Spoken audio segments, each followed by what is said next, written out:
Qui vient de se terminer. Un bureau du Sénat qui statuait ce matin sur la demande de levée d'immunité parlementaire du sénateur Serge Dassault.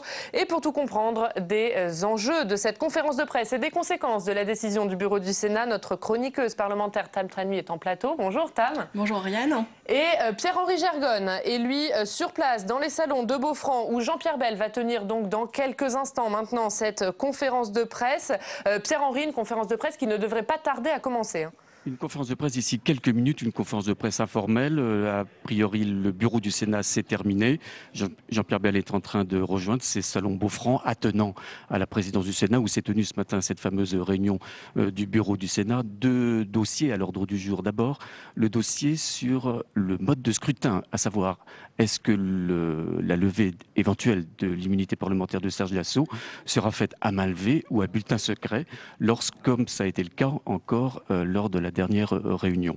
Alors c'est la troisième fois, vous le savez, que ce bureau du Sénat se réunit sur ce dossier de demande de levée d'immunité parlementaire de Serge Dassault.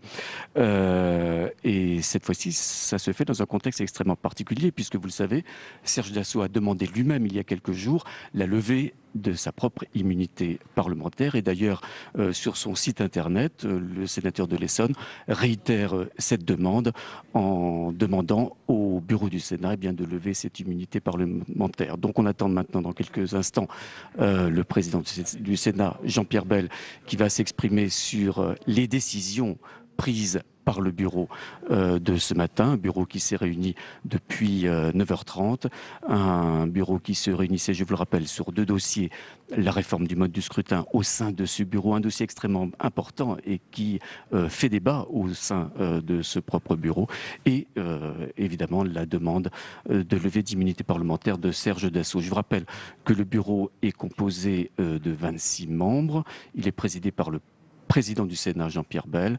Actuellement, l'avantage est aux sénateurs de gauche, puisqu'ils sont 15 au total, 10 sénateurs de droite. Il en manque un ce matin, c'est Jean-Pierre Raffarin, qui n'était pas présent à cette réunion. Voilà, maintenant, on attend tous ici Jean-Pierre Bel. Toute la presse l'attend tout à l'heure. Merci beaucoup Pierre-Henri en duplex des salons Beaufranc à la présidence du Sénat où Jean-Pierre Bel va donc arriver dans quelques minutes pour tenir cette conférence de presse et annoncer la décision du bureau du Sénat sur cette demande de levée d'immunité parlementaire de Serge Dassault. Alors Tam, pourquoi les juges ont demandé la levée de l'immunité parlementaire de Serge Dassault? Eh bien parce qu'une instruction est ouverte pour achat de vote, corruption, blanchiment, abus de biens sociaux dans le fief de Serge Dassault, Corbeil-Essonnes. C'est la ville dont il a été le maire pendant 13 ans. La justice s'intéresse aux élections municipales, aux dernières élections municipales, 2008, 2009, 2010, élections remportées par Serge Dassault, invalidées, puis remportées par son bras droit, M. Bechter. Alors, les juges suspectent le sénateur UMP d'avoir acheté des voix pour s'assurer la victoire, et ensuite d'avoir acheté des voix pour assurer la victoire de son successeur. Serge Dassault a déjà été entendu dans ces affaires sous le statut de témoin assisté. La levée de son immunité parlementaire permet notamment de placer... Jean-Pierre Bel vient tout juste de faire son entrée, on l'écoute en direct. Moi, ça va pas bien. Monsieur Jean-Pierre Bel, alors quelle a été la décision prise par le bureau du Sénat concernant l'immunité de M. Dassault? Lever l'immunité parlementaire de M. Dassault. Bien, donc le bureau du Sénat vient à l'instant de prendre deux décisions. La première décision, c'est le retour au droit commun, c'est-à-dire de s'exprimer à main levée lors de votes sur des demandes de levée d'immunité parlementaire. Et la deuxième décision a été de lever l'immunité parlementaire de M. Dassault. Par combien de voix? 14 voix pour, le reste refusant de participer au vote. C'est-à-dire que les sénateurs de gauche ont voté pour la levée de l'immunité parlementaire 14 voix pour, les autres refusant de participer au vote. Je vous laisse. Est-ce que c'était compliqué Vous savez, c'est toujours très compliqué sur des sujets comme ceux-là qui ont, je crois, donné dans les dernières semaines une image du Sénat qui n'est pas vraiment celle que je souhaite que nous puissions porter. En même temps, il y a eu des discussions, bien sûr, fortes, avec des arguments apportés par les uns, par les autres, la plupart légitimes, mais sur ce sujet, il est bien clair que, à la fois sur la levée du secret et à la fois sur la levée de l'immunité, le Sénat, ce matin, a tranché de manière positive. Est-ce que ça veut dire que désormais, les votes en anglais auront lieu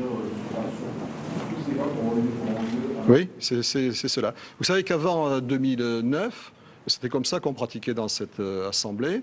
Et en 2009, il a été en quelque sorte modifié les modalités de vote pour avoir recours au vote à bulletin secret. Il nous est apparu qu'il était nécessaire aujourd'hui de revenir au droit commun et donc de faire en sorte que chaque parlementaire assume son choix, y compris sur des dossiers comme ceux-là qui sont bien sûr des dossiers toujours difficiles. Est-ce que vous en savez plus sur l'avenir judiciaire de Serge Dassault ? Alors, vous savez que nous sommes saisis, une requête des juges, et il y a le secret de l'instruction sur la requête. Donc, les parlementaires n'ont pas à s'exprimer sur le fond, ils ont simplement à vérifier le caractère loyal, sincère et sérieux de la requête qui leur est adressée par l'intermédiaire de la garde des Sceaux. Et donc pas à se prononcer sur le fond. Je vous laisse le soin vous-même de suivre cette affaire. La levée du secret, vous l'avez imposée ou elle a été adoptée par tous les membres du bureau ? Non, non, elle n'a pas été adoptée par tous les membres du bureau, elle a été adoptée à la majorité. Combien de voix précisément ? Je pense que c'est à peu près la même chose. Est-ce que les 26 membres du bureau étaient présents ? Ils étaient au complet ce matin ? Le bureau était au complet moins 2. On peut connaître les noms des deux personnes manquantes ? Non, mais ça n'a... Oui, monsieur, enfin... Est-ce qu'aujourd'hui, vous pouvez dire que finalement, les sénateurs de gauche ont voté pour la levée de l'immunité ? Je pense que ça sera dit par eux. Donc, je n'ai pas de raison d'en faire un secret, bien sûr. C'est comme ça que ça s'est passé. Les personnes qui ont voté, qui n'ont pas voulu prendre part au vote, ont-elles expliqué pourquoi elles ne voulaient pas ? Oui, longuement. Nous avons eu un débat assez long. Oui, ça a duré plus d'1 heure. Qu'est-ce qu'elles ont dit ? C'est quoi leurs arguments ? J'espère que vous aurez l'occasion de leur demander, mais vous connaissez, il y a des arguments que l'on peut entendre. Il faut poser la question plus générale de l'immunité parlementaire, à quoi ça correspond aujourd'hui. On sait à quoi ça correspond historiquement, destiné à protéger le parlementaire contre des atteintes à l'exercice de son mandat, soit par le pouvoir judiciaire, disait-on souvent, pouvoir économique aussi.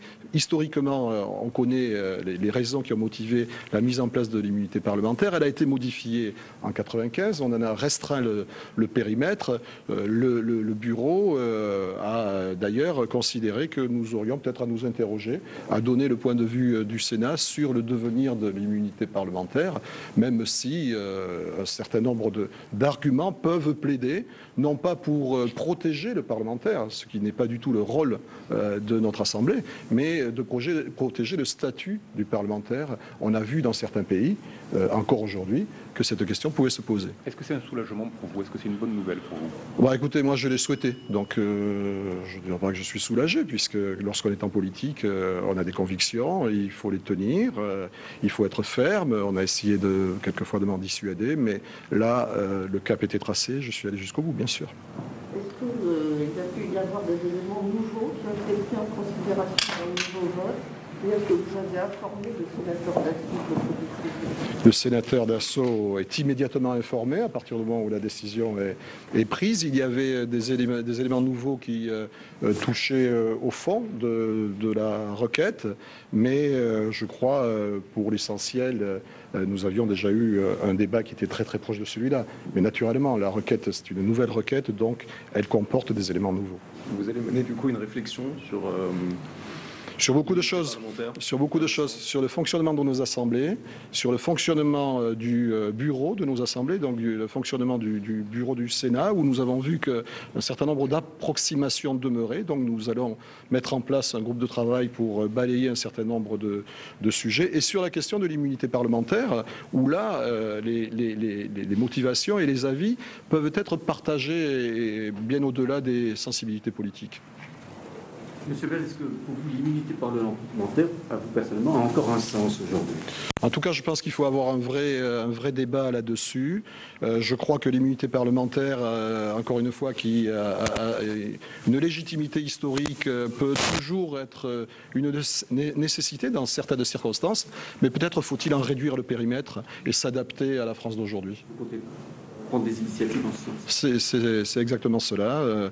Je vais demander à certains de mes collègues d'engager un débat, de préparer un débat et bien sûr, après contact avec le président de l'Assemblée nationale, de voir de quelle façon nous pourrions avancer sur un sujet qui est un sujet sensible car nos concitoyens ne doivent pas avoir le sentiment que les parlementaires se protègent entre eux. C'est absolument pas le cas. Nous sommes simplement tenus à faire respecter un certain nombre de principes et à partir du moment où ils existent, c'est de notre responsabilité que de le faire. C'est ce qu'a révélé cette affaire, à votre sens? Absolument. Elle a été le révélateur, peut-être, d'un espèce de flou qui pouvait exister sur ces sujets. Et si ça peut permettre des avancées démocratiques, et si ça peut, là aussi, permettre aux citoyens de mieux comprendre comment fonctionnent les assemblées, moi, j'en serais ravi. Voilà. Merci. Monsieur Bell, juste un point sur le vote à main levée qui sera rendu public aussi, si ça peut être décidé, mais nominativement. Jean-Pierre Bell, le président du Sénat, vient donc d'annoncer la levée de l'immunité parlementaire du sénateur Serge Dassault. Alors Tam, ce n'est pas une surprise, cette levée de l'immunité parlementaire. En revanche, la surprise, c'est que des sénateurs ont refusé de prendre part au vote. Oui, effectivement, on l'a compris à travers ce que nous a dit Jean-Pierre Bell, le président du Sénat. Il y a eu donc a priori 24 votants puisque le bureau du Sénat comporte 26 personnes et que 2 personnes étaient absentes. Et sur ces 24 votants, il y a eu 14 personnes qui ont voté pour la levée d'immunité parlementaire et 10 se sont abstenus. Alors a priori, les 14 voix favorables à la levée de l'immunité parlementaire devaient être les sénateurs de gauche et donc les sénateurs de l'UMP se sont abstenus. Alors il faut dire que Serge Dassault avait demandé lundi sa levée d'immunité parlementaire et qu'en même temps, il était difficile pour les sénateurs d'accéder ainsi à ce qu'ils demandaient. Alors, avant de revenir sur les conséquences de la levée de l'immunité parlementaire pour Serge Dassault, on va peut-être retourner dans les salons de Beaufranc où Pierre-Henri Gergonne était sur place pour suivre cette conférence de presse de Jean-Pierre Bell. Pierre-Henri, Jean-Pierre Bell qui vient donc de quitter les salons de Beaufranc. Oui, il vient de quitter les salons de Beaufranc d'une manière assez soulagée. On comprend d'ailleurs avec ces 3 annonces, j'allais dire. La première, évidemment, c'est la levée de l'immunité parlementaire de Serge Dassault. Deuxième annonce, elle est importante, la modification, on le présageait, du mode de scrutin au sein même de ce bureau du Sénat. Jusqu'à présent, vous le savez, ça se passait à bulletin secret avec les conséquences qu'on a pu observer il y a encore quelques semaines lors de la deuxième demande de levée d'immunité de Serge Dassault.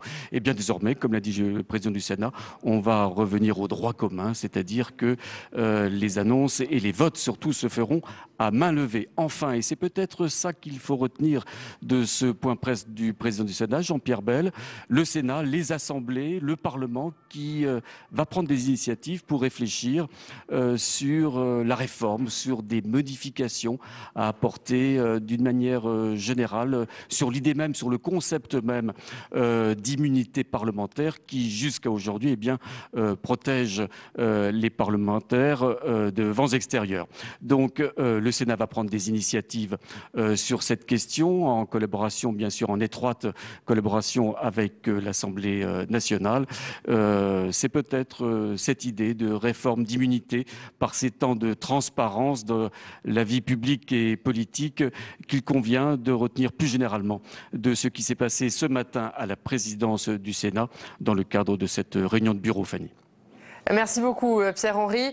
Alors Tam, Serge Dassault ne bénéficie donc plus de son immunité parlementaire. Quelles sont les conséquences concrètes pour lui de cette décision? Serge Dassault avait déjà été entendu sous le statut de témoin assisté dans toutes ces affaires dont il fait l'objet. La levée de son immunité parlementaire permet notamment de le placer en garde à vue. Ça va permettre aux enquêteurs de l'entendre pendant une durée de 48 heures et ça va aussi leur permettre de le confronter à d'autres témoins sans qu'il puisse se dérober. Autre différence, l'immunité parlementaire n'empêche certes pas la mise en examen, mais elle empêche toute mesure privative de liberté comme le contrôle judiciaire. Et donc, il va avoir la possibilité de mettre Serge Dassault il peut être mis en examen et également avoir un contrôle judiciaire. Alors l'autre annonce, Pierre-Henri l'a dit, autre annonce faite à l'instant par le président du Sénat, Jean-Pierre Bel, c'est que désormais, au bureau du Sénat, lorsqu'il s'agira de statuer sur une levée d'immunité parlementaire, les votes se feront à main levée. C'est un changement, Tam, pour le Sénat. Et oui, c'est une grande modification. D'ailleurs, c'était vraiment une demande de Jean-Pierre Bel, et ça, notamment après le deuxième refus par le Sénat de lever l'immunité parlementaire de Serge Dassault, début janvier, le 8 janvier exactement. Jean-Pierre Bel était sorti assez outré, il faut le dire, de cette réunion, et il avait demandé à ce que on change le mode de scrutin, à ce qu'on arrive justement à plus de transparence, à vote à main levée, afin que chacun puisse assumer sa position, puisqu'à l'époque, sur les 26 votants, il y avait eu 13 voix contre, il y avait eu 12 voix pour, et il y avait eu une abstention. Ça voulait dire qu'il y avait eu certainement un sénateur de gauche qui avait voté contre la levée d'immunité, et il y avait eu au moins un sénateur de gauche qui s'était abstenu, et ça, à l'inverse de ce qu'ils avaient dit avant de rentrer dans le bureau du Sénat. Merci beaucoup, Tam. Merci pour vos éclairages. Merci aussi à Pierre-Henri Gergonne, qui était sur place, Salon Beaufranc, pour nous faire vivre cette conférence de presse de Jean-Pierre Bel, le président du Sénat, qui a donc annoncé la levée de l'immunité parlementaire du sénateur Serge Dassault. Nous reviendrons bien sûr sur cette décision du bureau du Sénat ce soir à 19h dans 24 heures Sénat, présenté par Delphine Girard. Tout de suite sur Public Sénat, un documentaire intitulé « Qui a tué les moines français ?» Très bonne journée à tous sur Public Sénat.